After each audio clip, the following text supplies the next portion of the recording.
I remember something that my mom told me is, and it stayed with me, it really stayed with me. In terms of relationships, look at the boy that you're in love with, or the boy Mm-hmm. that the person that you're considering to become a partner. Look at how they treat their friends. Mm.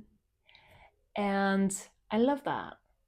I love that because it tells you a lot about who a Who they person are. is Mm-hmm. when you see, do they have long friendships? How does that work? How do those friendships function? Are they very close? Are they quite distant? Like, how does it work? And I remember meeting someone who was a friend of mine's boyfriend, Mm-hmm. and the way that he was relating to his friends, I was like, oh my God, she's in trouble. Mm. No, no, very nice. There, it was quite mean. It was aggressive. Never, it was never serious, Mm-hmm. and it was quite disrespectful. And I was like, that's not who I would like to be friends with. And I was like, well, maybe, maybe it was just a bad day. Mm-hmm. Like, I had only seen him like once or twice, and it turned out that the relationship ended up corresponding to that too. And sometimes when you see that person with their family Mm-hmm. and you see the family dynamic, like I Mm-hmm. remember meeting someone, and in the family, it was chaos. It was slamming doors, it was people screaming, insulting each other, and whatnot. And I realized that the closer we would get, the more that person was going to treat me like Exactly. family. I believe that. And Mm-hmm. then that's not what I wanted. Mm.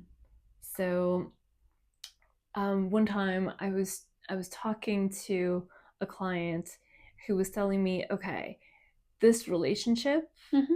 with this partner, like, I don't let my partner near my kids anymore. I was like, if that partner is bad for your kids, Mm-hmm. is that partner good for you? True. And it can be really tough to have those moments of awareness and that clarity, Mm-hmm. because then it leads to decisions that Mm. are not fun. Yeah. Sometimes probably they don't want to even face that truth. Yeah. Because they just treat my kids not good, but treat me good. I don't want Or just it's because. like, it's okay when it's me. Yeah. I can handle it. Yeah. Yeah. But we all have a 4-year-old in us. Mm-hmm. That's mostly, that voice is mostly a 4-year-old that Yeah. our inner Inner self. child. Mm-hmm. Inner child. And that 4-year-old, when the person treats us badly, even if we're like, I can handle it, it's fine, that 4-year-old gets triggered and get fed. And a lot of my clients at the beginning, they're like, oh, but that's okay, that's normal. And like, I had 2 coaching sessions today, and Mm-hmm. I found myself to both of them being like, no, it's not. It's not normal. Oh, but they said that, but they Mm-hmm. were being nice. Yeah.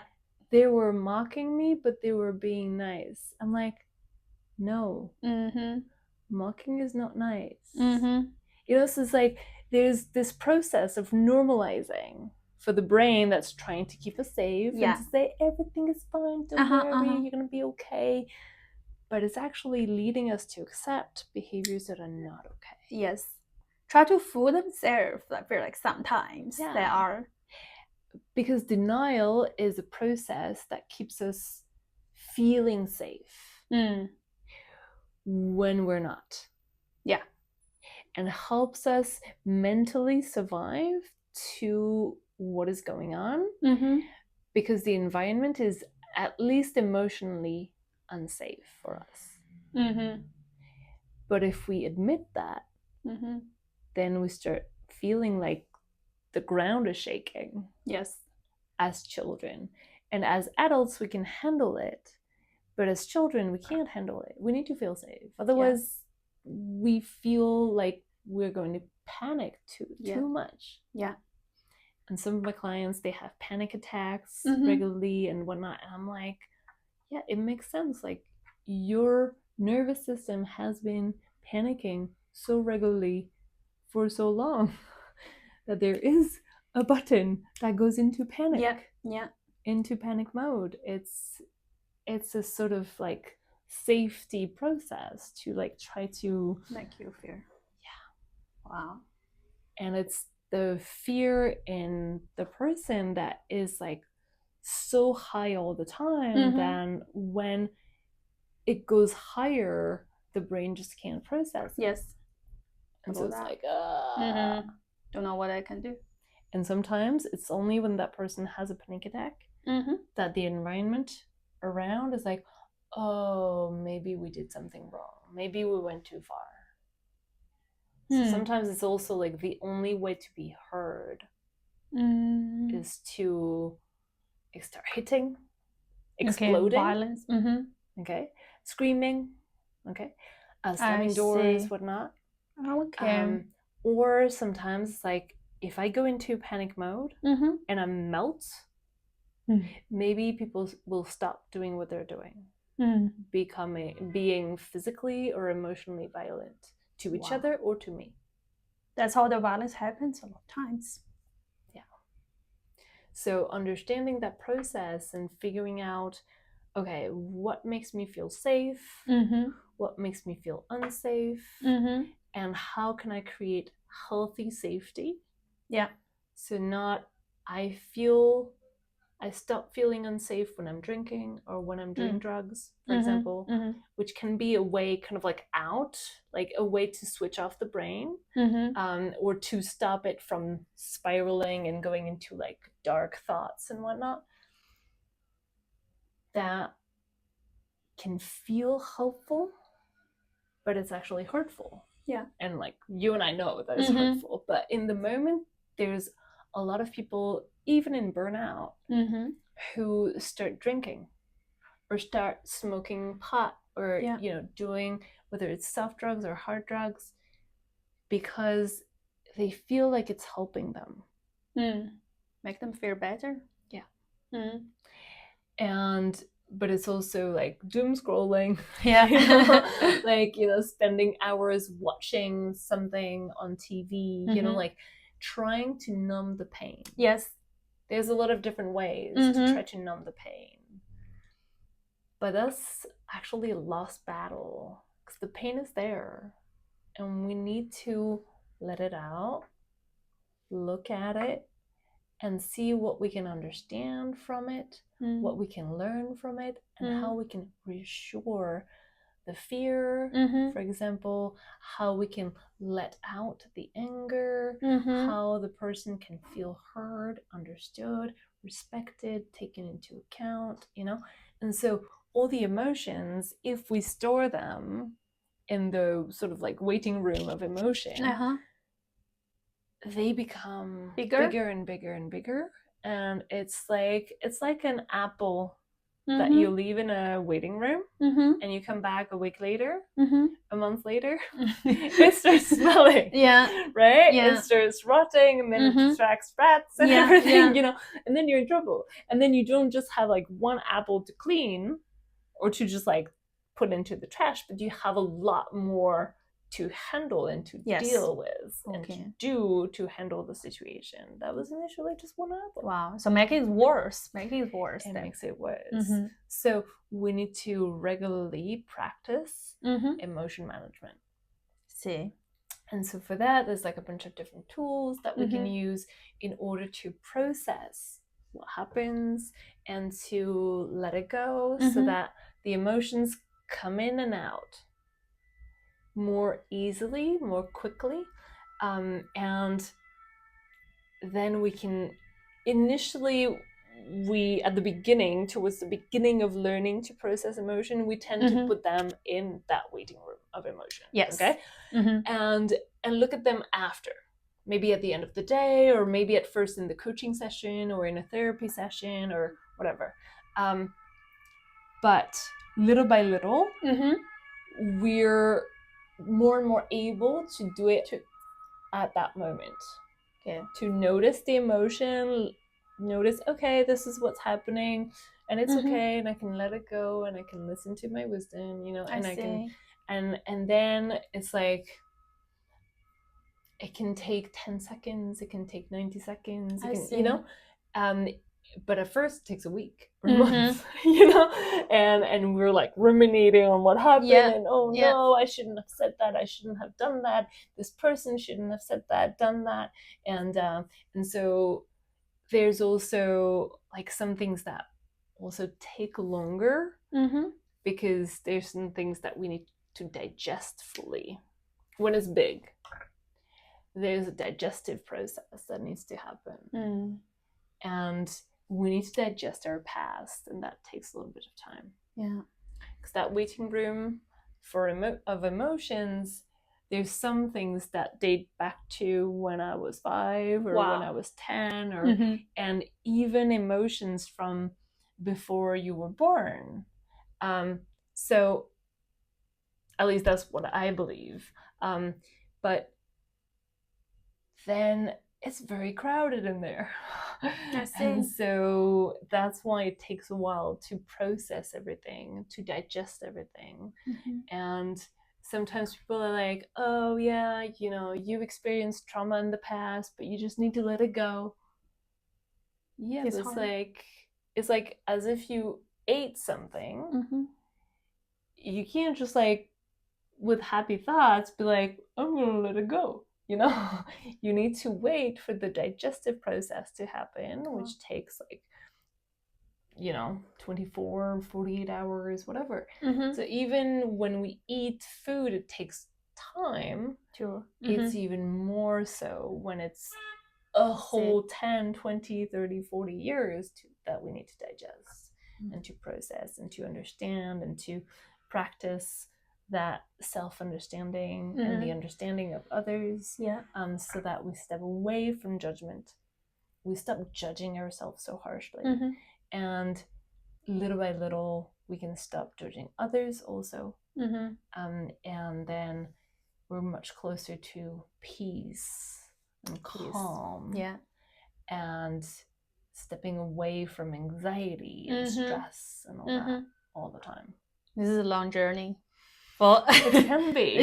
For the training process, and from acceptation to find the peace in your heart. It's but it's longer if we do it on our own.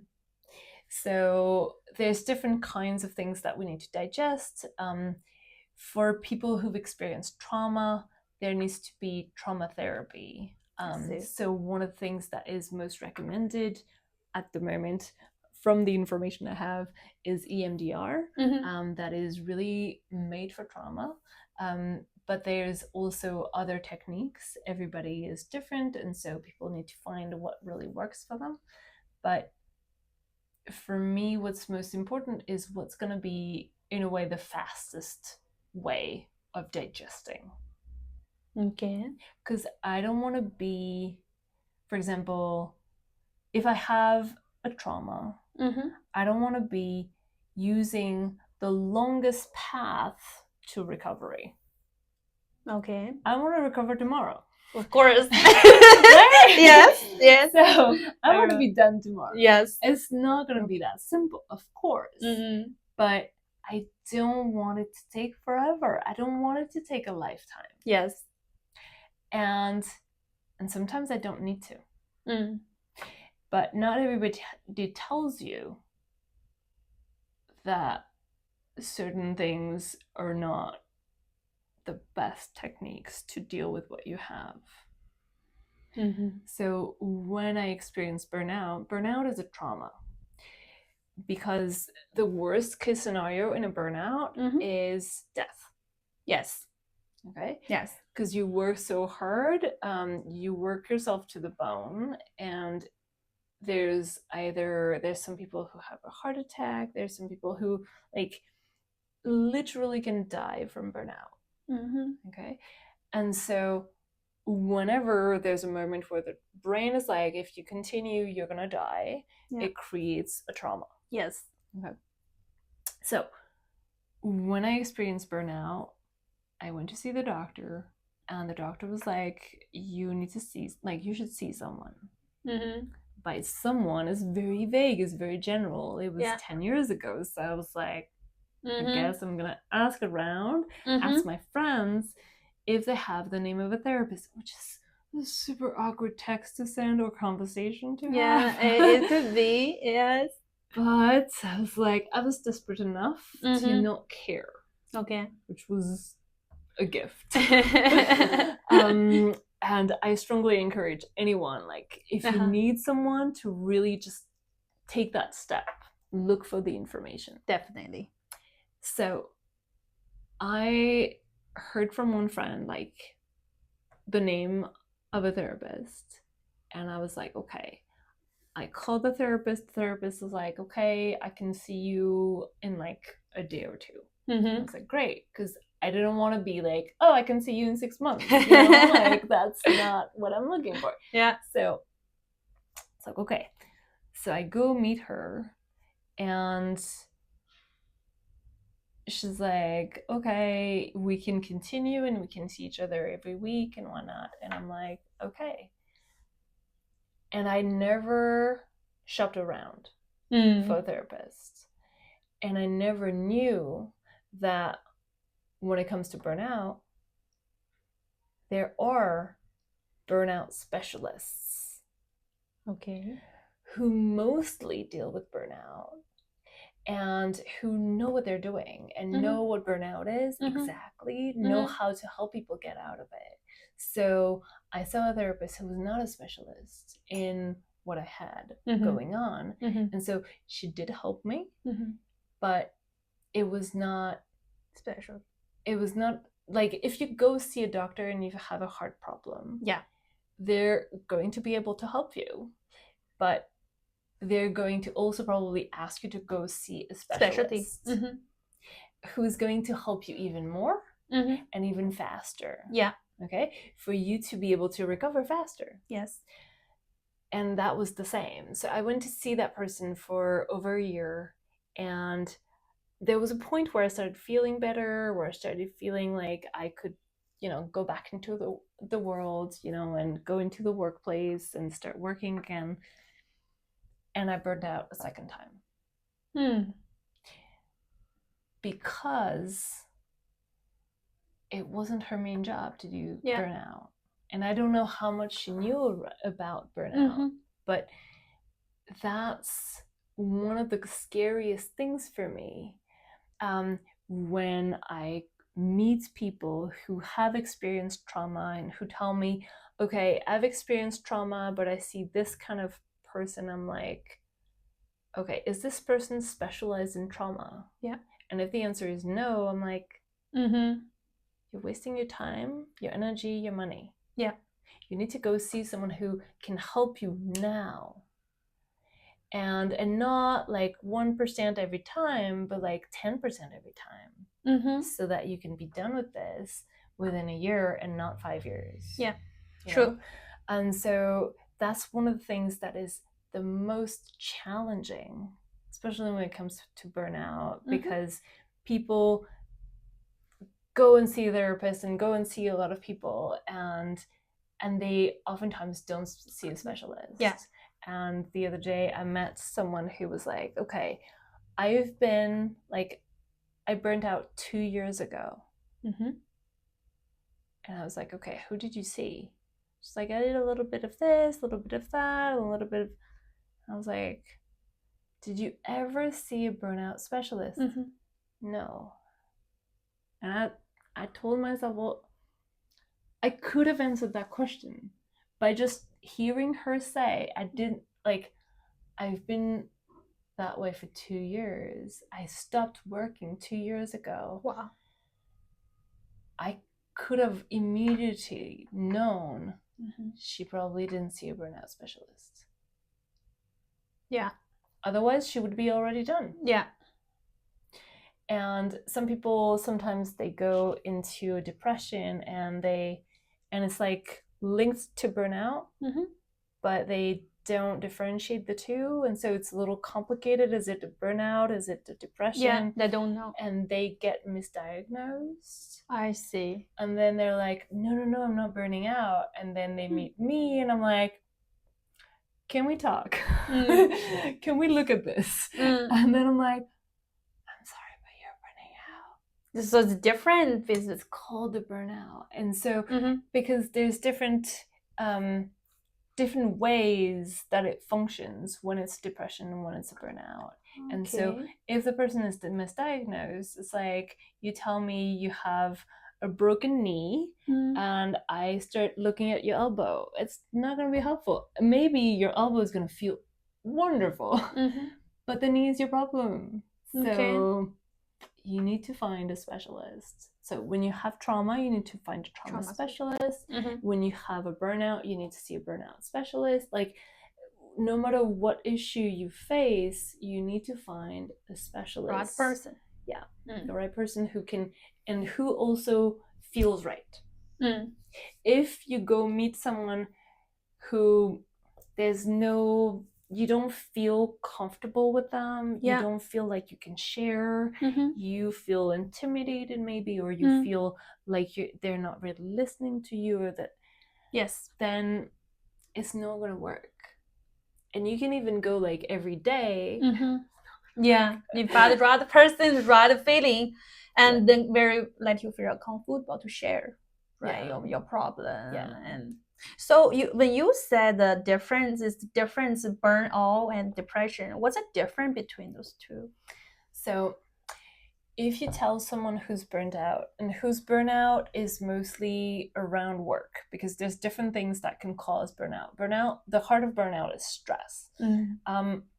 If somebody's burnout is mostly due to work stress, and you tell that person, okay, look, you're gonna go on a beautiful vacation. It's not gonna cost you a thing. You're gonna go to, let's say you love the beach, you're gonna go to the Bahamas. I'm gonna pay for everything, so you don't have to worry about money. And your job, we're gonna hire someone to replace you, so none of your workload is going to affect your coworkers. Don't worry about a thing. That person is going to be able to enjoy the Bahamas. It's going to be like, are you sure? Really? Is that okay? Is that possible? Oh my God, thank you so much. And they're gonna feel relief. Okay? There might be a little bit of guilt of like, oh, but should I? Is that okay? Am I allowed to take care of myself? You know? But mostly they're gonna be happy and able to enjoy the vacation. Okay. If you tell someone who's depressed, you love the beach, I'm gonna send you to the Bahamas, they're gonna freak out. Because they're gonna be like, so you mean I need to go packing? So I need to take a plane. So I need to, and the list is like, just thinking about going on a trip is overwhelming.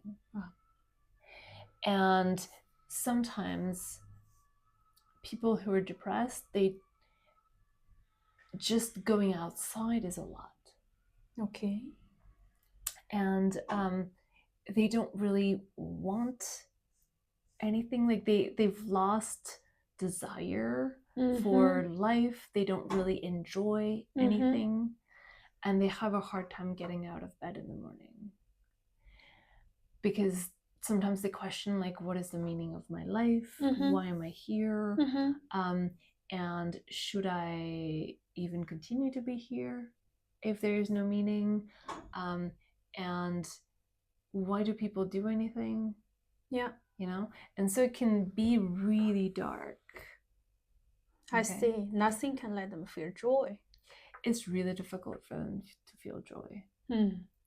There's a therapist named Thomas Dansembourg who kind of like learned nonviolent communication in the US and brought it to France and kind of grew that in France. And he has like really interesting conferences. And one of the things that he said is, if I repress what I need to express, then one of these days I get depressed. Okay. eventually. Okay. So thank you for today. You talk a lot. There's a lot of topic we covered, and the rest of them we're gonna have another episode to discuss more. But yes, definitely the important self-love, acceptance, and how to management, emotional management, burnout, the depression. We cover a lot of topic today. A lot of things, for sure. Yeah. For sure. Okay. Thank you so much for today. Thank you for having me. Thank you. And thank you for watching. Thank you. Bye-bye.